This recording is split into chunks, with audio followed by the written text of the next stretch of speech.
malgré le fait qu'on n'a pas réussi à marquer un but, cette CAN n'est pas un échec. Malgré l'élimination, malgré la désillusion, on peut retenir deux choses de cette équipe comorienne.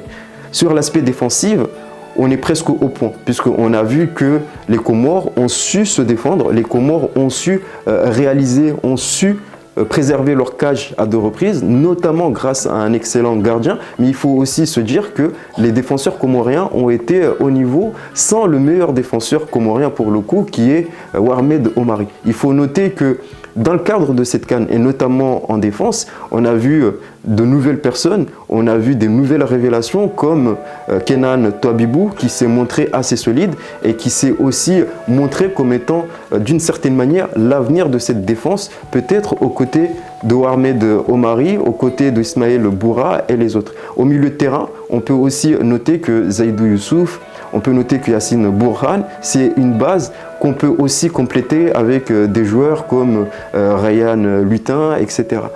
Au niveau de l'attaque, c'est là où on a le plus de problèmes puisque nous n'avons pas réussi à concrétiser le moindre but. On ressort avec 0 but marqué.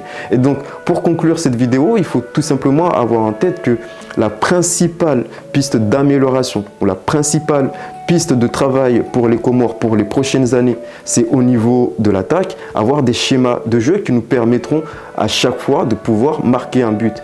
Prochain objectif, c'est la CAN. Il faut pour cela ressortir des phases de groupe en étant encore une fois comme cette fois-ci premier, mais il faut aussi avoir en tête que pour les Comores, il ne s'agit plus seulement d'aller décrocher des qualifications à la CAN. Maintenant, l'objectif, c'est vraiment et réellement d'accéder au tour éliminatoire. Nous, on a encore de l'espoir pour notre pays. On sait que cette élimination, elle est logique puisque ce n'est que la deuxième participation des Comores. On peut repartir la tête haute, on repart en ayant appris des choses, on repart avec des certitudes, on repart avec des pistes d'amélioration. Et c'est en cela que je dis que malgré le fait qu'on n'a pas réussi à marquer un but, cette CAN n'est pas un échec, puisque au final, sur le plan comptable, on fait 2 matchs nuls et une seule défaite.